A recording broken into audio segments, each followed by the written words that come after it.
8, 7, 6, 5, 4, 3, 2, 1. This is Liam Hendricks, and you're watching Crosstown Crosstalk on the Barroom Network.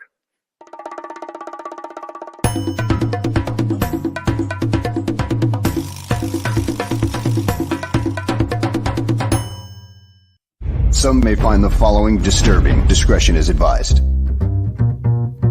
Every summer in Chicago, the sunshine spotlights the city's spectacular skyline. Its luxurious lakeshore, marvelous monuments, and the over 200 neighborhoods in the city. And it also brings to light two of the greatest sports franchises in the world. On the north side, it's the Cubs. On the south side, it's the White Sox. This is Crosstown Crosstalk.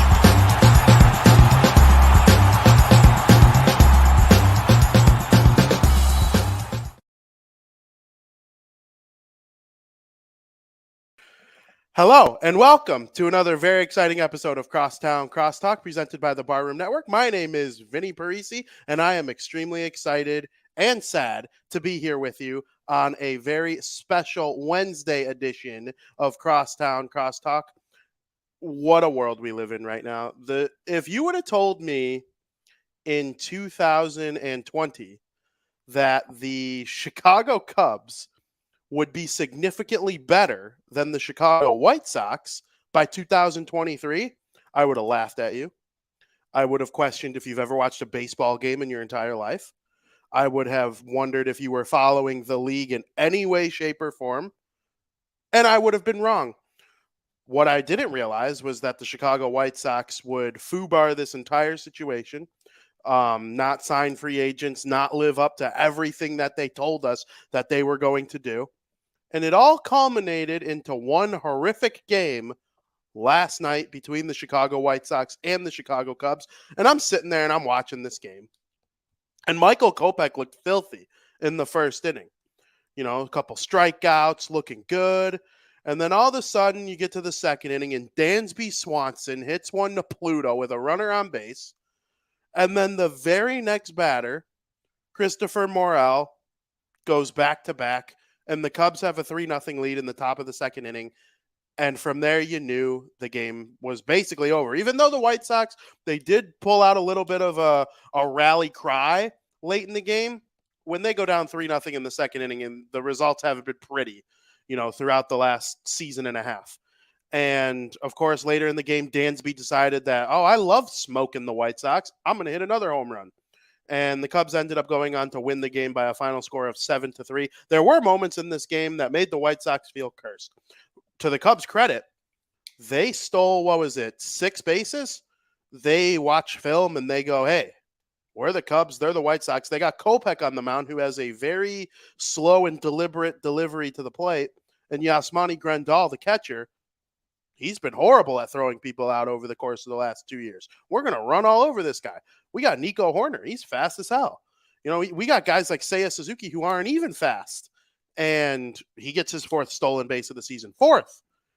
And the Cubs do what they do, and they find a way to win the game. And listen, the turning point of the game, even though the Cubs had back-to-back home runs in the second inning, there was bases loaded for the White Sox in the 7th inning. And, no, I believe it was the 5th inning.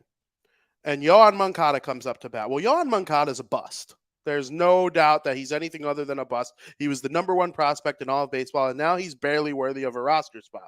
But he comes up to bat, and we know Yohan Moncada can randomly at times look like a superstar. Well, he hits one high. He hits one deep. And it's headed towards the away team's bullpen.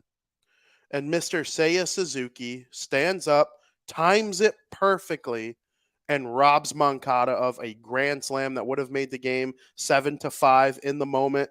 And there wouldn't have been an out in the inning, and things would have just entirely changed from there. Who knows? Maybe the White Sox win the game if that ball goes over the fence. Crazier things have happened, but him making that catch clearly took the sails out of the White Sox. Tim Anderson did tag up from third and score to make it 7-2 at the time, and they ended up getting another run later. But, I mean, that was the moment that took the wind out of the sails. So tonight, the Chicago White Sox and the Chicago Cubs will play game 2 of the series. It's going to be Marcus Stroman versus Lance Lynn. And that's the whole thing right now, Lance Lynn, Marcus Stroman. By the time you're listening to this, there's a chance Lance Lynn is traded. So Lance Lynn, it's the definition of the word probable with Lance Lynn going tonight against Marcus Stroman. He submitted his 10-team no-trade list, and it included the Tampa Bay Rays. And according to a couple reports from Bob Nightingale, he's willing to waive it in order to go to the Tampa Bay Rays. So, why wouldn't you want to play for the Tampa Bay Rays and compared to the Chicago White Sox? I don't know if they're giving him one more start here tonight against the Cubs. If I were the Rays and I truly wanted Lance Lynn, I'd be calling Rick Hahn right now and going, hey, I don't want him playing another game in your uniform. If he starts tonight against the Cubs, deal's off. And the Rays have stuff to offer that the White Sox can find valuable over the next, handful of years. It'll be very interesting to see if he makes that start. But Marcus Stroman will be on the mound for the Cubs. This could be his last start in a Chicago Cubs uniform if they decide to sell. We will get to that in a couple minutes here. But, I mean, Stroman versus Lynn, the battle of pitchers who have had tons of success in their career that could be traded within the next week depending on the direction of the team. It's going to be interesting to see how that whole thing goes out. But the Cubs, they're looking to sweep the White Sox at Guaranteed Rate Field, something that I never, ever thought would be a possibility 3 years ago. There are years where the Cubs are better than the White Sox. I mean, there are years the White Sox are better than the Cubs. There's no denying that. But here in 2023, when we are we are supposed to be in year 3 of the competitive window, and the Cubs just started their rebuild 2 years ago when they traded their 2016 World Series core. It's a very, very big fall from grace for the White Sox, and they deserve every bit of it. One thing that I recommend is that everybody realize that White Sox fans hate the White Sox just as much as the Cub fans these days. There's no doubt about that. And that brings us to talking about them in the trade deadline scene.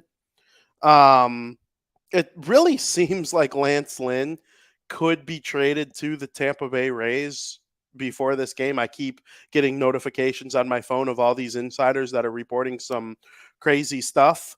Wouldn't that be something if he were traded right before scheduled to make a start for the White Sox against the Cubs, and they had to throw some, AAA pitcher tonight against the Cubs so they can destroy that guy? It's just going to be a tough game, methinks. He's not the only starting pitcher that the White Sox are rumored to be sending out. Lucas Giolito is probably their biggest trade asset at this point if they decide to move him. I'm of the camp that the White Sox should try and extend him because even though they're a bad team, they don't have to be a bad team next year. Good decisions can lead to a bounce back in any one of these particular seasons. They're not completely drained of talent like the Oakland A's, like the what are they called? The Washington Nationals, the Kansas City Royals. The White Sox just aren't there. So I don't understand why they have to completely throw in the towel for next season as well. Extend Lucas Giolito. He's been great. It's been great for you for 4 out of the last 5 years. It's going to be interesting to see what becomes of him, but there are going to be tons of teams interested. I wouldn't be shocked if the Dodgers are interested, the Baltimore Orioles, the Atlanta Braves make a lot of sense for Lucas. So we'll see what happens with him. One player who's probably the most polarizing in terms of the White Sox trade scene, because you don't know if he's going to get traded. He very well could. He very well could not. That's Tim Anderson. Tim Anderson's been the best player on the White Sox for the last 5 years, except for the first half of this year, when injuries and inconsistencies have lowered his value a little bit. But one team that got taken out of the Tim Anderson sweepstakes yesterday was the Los Angeles Dodgers.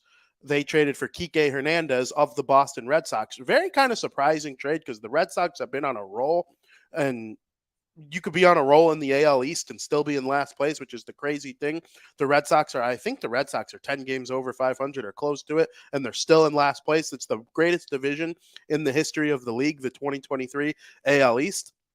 Well, maybe the Red Sox realize, we're not going to catch the Rays or the Orioles. We could get some prospects for some of these guys, and we could still maybe even compete for a wild card spot. They could buy and sell at the same time. That's what smart teams do sometimes. We know we don't have those types of smart teams here in Chicago, but The Dodgers are out on Tim Anderson after getting Kike Hernandez, who he's a super utility man. He can play the outfield, he can play shortstop, but let's be honest, he's going to play shortstop for the Dodgers. So if the White Sox want one of those catching prospects that the Dodgers have, it's going to be a starting pitcher. It's not going to be a Tim Anderson trade.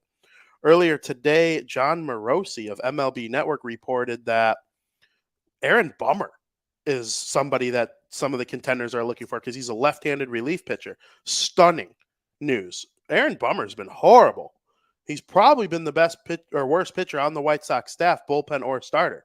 And I've made arguments about DFAing him this season. Like, I wouldn't even consider trading him. I just thought they would have to, cut him. See ya.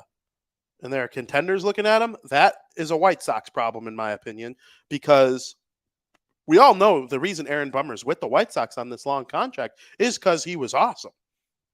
And over the last handful of years, they haven't done a good job of keeping him going and keeping him fresh with information on how to continue to get better and whatnot. There are other teams out there that look at Aaron Bummer, like the Tampa Bay Rays, I bet, that are like, ooh, Aaron Bummer. They're licking their chops at that guy's stuff. Yeah, he can't keep the other teams from getting little bloopy base hits, but the Tampa Bay Rays, they might have a formula or a theory or a philosophy on how Aaron Bummer should start pitching, and that will lead to success. I believe in that stuff. And Aaron Bummer is not the only reliever on the Chicago White Sox that is going to get, noted across the league. Obviously, Kendall Graveman, Joe Kelly, even a guy like Reynaldo Lopez. Any of these guys getting traded certainly wouldn't shock me at all. And I have the over-under on players on the Chicago White Sox 26-man roster traded by August 1st at like 4.5. And I would probably bet the over. And then the White Sox are going to be really bad from that point on. They're bad now. Well, let's see what happens if they start trading off Lucas Giolito, Lance Lynn, Tim Anderson. Trading Aaron Bummer would make them better. But, he'll go to another team and have an under 2 ERA the rest of the season for them. And we'll look at the White Sox and be like, well, what is going on here? Because that kind of happened with Jake Diekman a little bit. He goes to the Tampa Bay Rays, and all of a sudden he's awesome. He was good with the Red Sox before the White Sox. Things are terrible right now with this team, and there's no doubt about it. I hope they sell. It's just a franchise that doesn't really deserve success right now.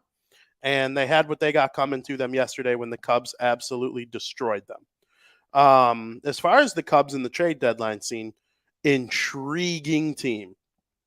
Very intriguing team. If I'm a Major League Baseball executive of a contending team, I'm pissed that the Cubs have been on this little run, because now Bellinger and Stroman could potentially be off the table. And if I'm the Braves or the Dodgers or the Diamondbacks or the Orioles or the Blue Jays or any of these teams looking to add upgrades to their roster before the deadline, I'm like, okay, well, the best bat that was seemingly available is now off, because Cody Bellinger, he looks a lot more like his MVP self than he does his bust self that he was last year and the year before with the Dodgers. And I mean, a bat like that being inserted into a lineup that's going to the postseason, I mean, wow, that would be unreal. And if the Cubs decide not to sell, then that guy's off. And same thing with Stroman, who is going against the White Sox tonight. That's obviously a tough thing, because Stroman, he could be an ace. He could be a number 2. I think there's a chance he's a number 3 on a really good team. Like if he were to go to the Dodgers or if he were to go to the Braves, then maybe he's a number 3. But if that's your number 3, I mean, he was an all-star this year. So the Cubs are 6.0 games back. They are 7-3 in their last 10. They are 49-51, so still 2 games under 500. They have won 4 in a row, so that's got a lot of people smiling. Should they buy? Should they sell? Should they stand pat? If they are not within 3 games of the division by August 1st, I would make the trades. These guys are on 1-year deals. Stroman probably opts out after this year, and Bellinger is like firmly on a 1-year deal, unless you could get extensions done. Because if you could get extensions done, then you could firmly see the Cubs being really good next year with them in the lineup. But if they don't get it done and they trade them, they also have a lot of money freed up that they could go use on other free agents or these guys again next winter. So there are a lot of decisions that have to be made up there on the north side. They are still very much in contention for the division title, only 6 games out. And then you look at the wild card situation.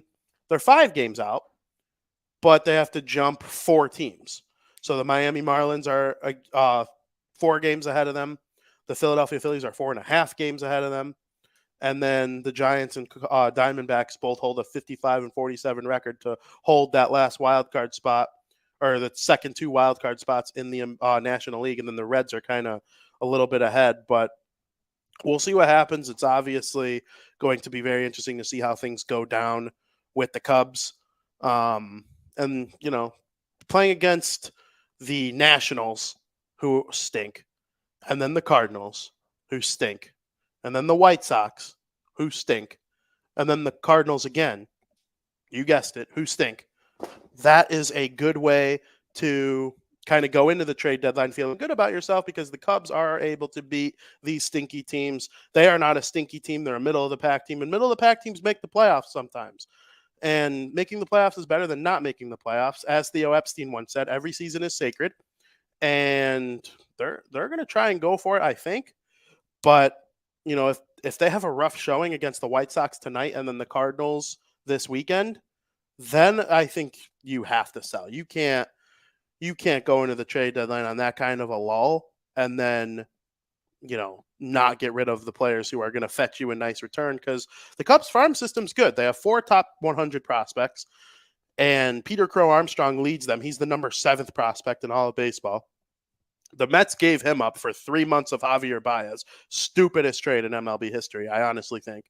And that's just kind of where the whole thing's at. So the Cubs and the White Sox both looking like sellers maybe at the deadline, but both have the future in mind, I think, in the grand scheme of things. Speaking of the future, we are very close to potentially seeing the biggest trade in the history of Major League Baseball. The biggest trade in the history of sports? Debatable. I really don't have an NFL one in my mind that comes close to what a Shohei Ohtani trade would be, and I don't have an NBA one in my head that comes close to what would be a Shohei Ohtani one, because Michael Jordan was never traded in his prime. LeBron James was never traded in his prime. Tom Brady, not traded in his prime. Peyton Manning, he switched teams but not traded. He was a little bit older in his career. Still elite, still won a Super Bowl with the Broncos. But the only trade I can think of that would even come close to a Shohei Ohtani trade is Wayne Gretzky.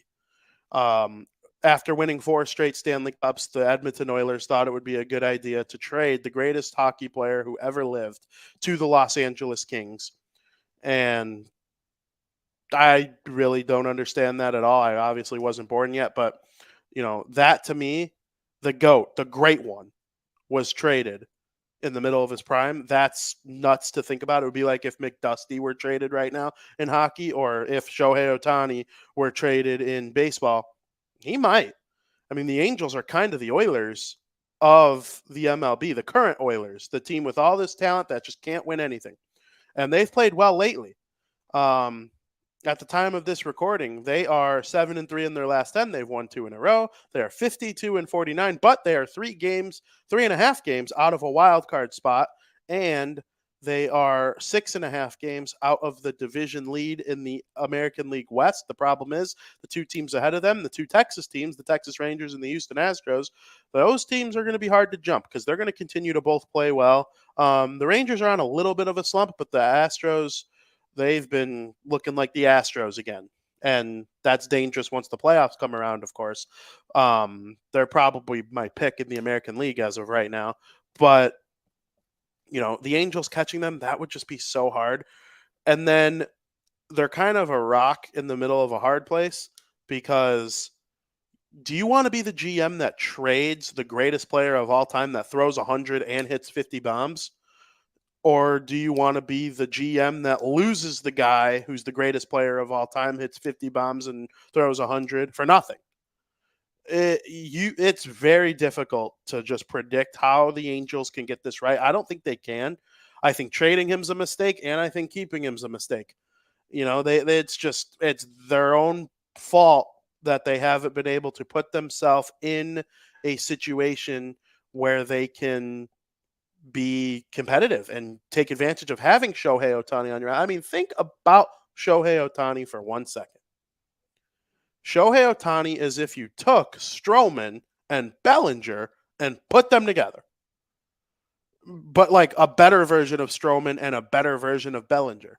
Oh, he's also fast as hell, so he could steal a bunch of bases. The Angels hold him back from doing that because the easiest way to injure yourself playing baseball is by stealing bases. He's a left-handed hitter. He can literally do it all. There's nothing Shohei Ohtani can't do. You need him to play right field for a couple innings? Sure. There is absolutely nothing that Shohei Ohtani is incapable of. I literally think he is a perfect all-around baseball player, but you can only hit when it's your turn to bat once every 9 times, and you can only make plays when the ball is hit to you. Now, he's a pitcher, so obviously, and he's one of the better pitchers in Major League Baseball. He's a top 5 pitcher and a top 2 hitter. I think the only hitter in the league better than Ohtani right now is Aaron Judge.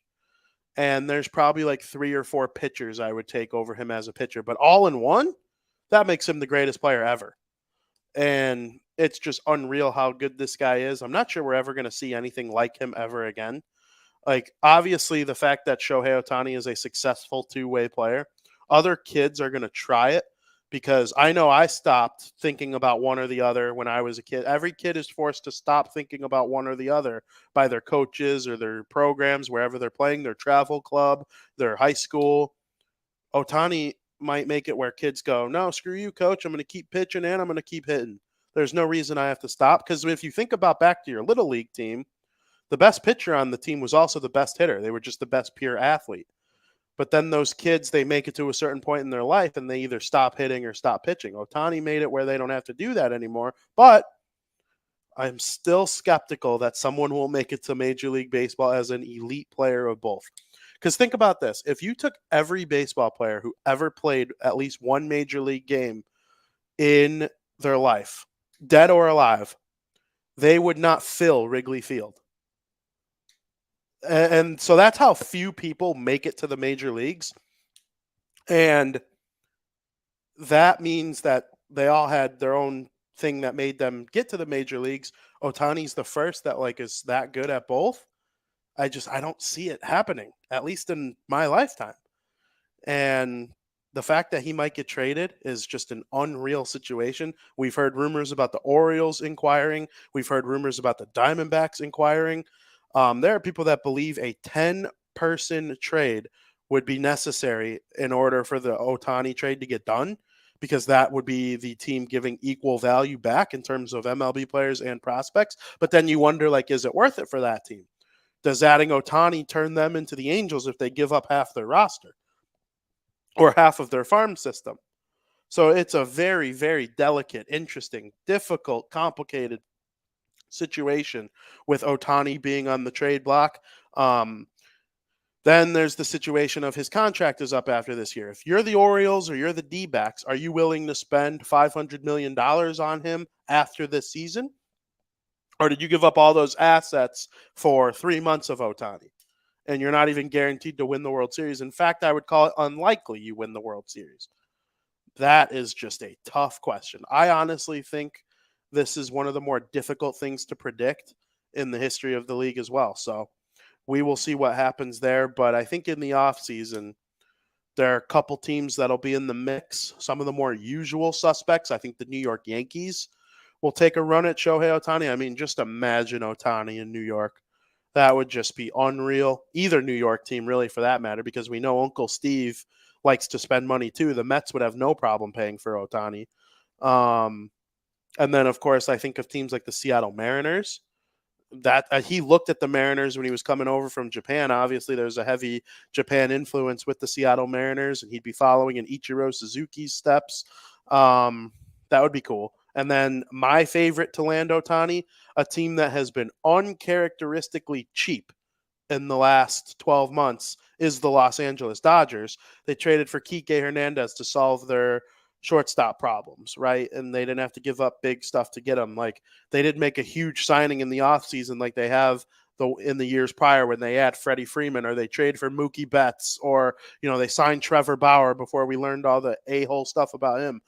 Like, there's a lot of money being thrown around by the Dodgers in most of these years, and they were uncharacteristically quiet this last year. And it makes me wonder if they're looking at that two-way player that plays just down the road from them in Anaheim.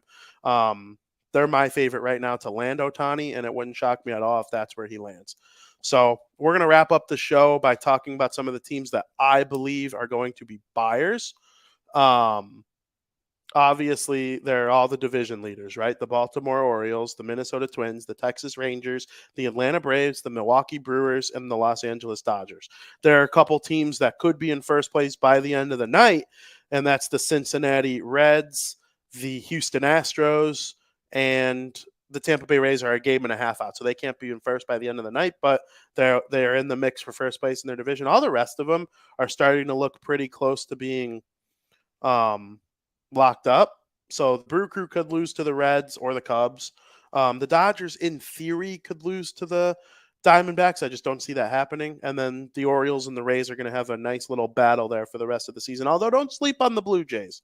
And then the Twins and the Guardians could go back and forth too. The Detroit Tigers, White Sox, and Kansas City Royals are pretty dead in my opinion. But we'll see what happens there. So all those top teams are ones that I could see being buyers. I like the Toronto Blue Jays to make a splash. Like they're a team that just always is kind of lurking in the mix in terms of playoff potential and making it known that they want some of these big players on the trade market. They've succeeded in the past.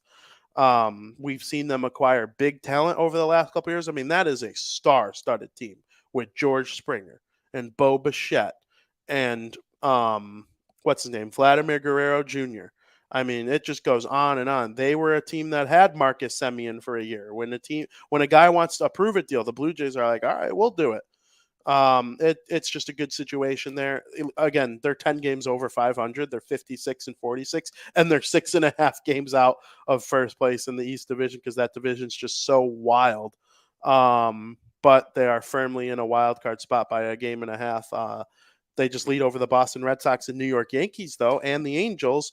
Those teams are going to be coming hard this season. So it's going to be interesting to see how this all works out. They can't all make the playoffs. Only 6 teams from each league can make it. So we'll see who ends up doing it. But it might be the teams who are the smartest over the next week. You don't want to give up too much. So a lot of these teams are in first place for a reason. You're the Baltimore Orioles. You're 62 and 39. You're 62 and 39 because you are awesome. What are you going to go out and trade half your team for Shohei Ohtani for?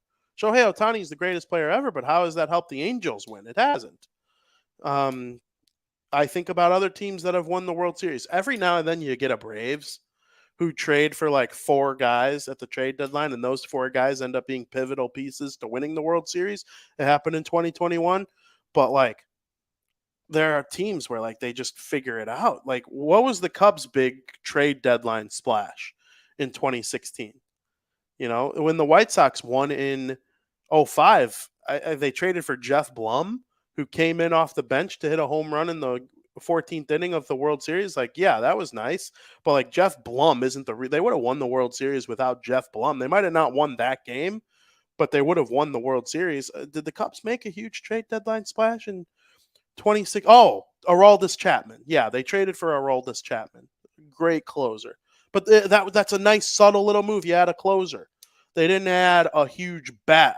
I could go back and look at some of the big bats that were traded at that trade deadline. I remember the Yankees traded Andrew Miller to the Indians and Chapman to the Cubs, and they ended up meeting in the World Series. Those are the smart teams that make those smart little bullpen moves, and then you go to the World Series because everybody knew you were a good team. But yeah, the trade deadline is going to be absolutely insane. And if Shohei Ohtani is traded, Barroom Network listeners, don't be too surprised if not long after he's traded, even if it's right away or an hour or that day at some point, we go live on our program just to talk about it. Crosstown Crosstalk, South Burb Sitman. We are all on the baseball side of things very interested in what happens with Shohei Ohtani, and we are going to want to talk about it as it is fresh news. So keep an eye out for that and make sure you're listening to all of the other great shows here at the Barroom Network. Raging Mouth of the Mike North story. That's the big thing going on at Barroom Network right now. Make sure you tune into all those episodes with the great Mike North as he tells some of his stories from his life and his career. It's very interesting. You can go back and listen to him help promote it and talk a little White Sox baseball as we did on South Burbs Hitman on Monday night. It was a great, great episode. The great Aldo Gandia stepped in for the great Joe Mandel as a guest host too, so it was just very, very fun. It's one of my favorite programs I was ever a part of. I just had fun from beginning to end, so I hope everybody enjoyed it as much as I did. If you watch it, if you haven't, please go check it out, and I hope everybody enjoyed this very special back-to-back edition of Bar Down Talking Hockey and Crosstown Crosstalk, very special Wednesday edition. Enjoy the second leg of the Guaranteed Rayfield Crosstown Classic, and enjoy the weekend. We got football coming up too. Let's go Bears. As always, thank you for listening. Another happy landing.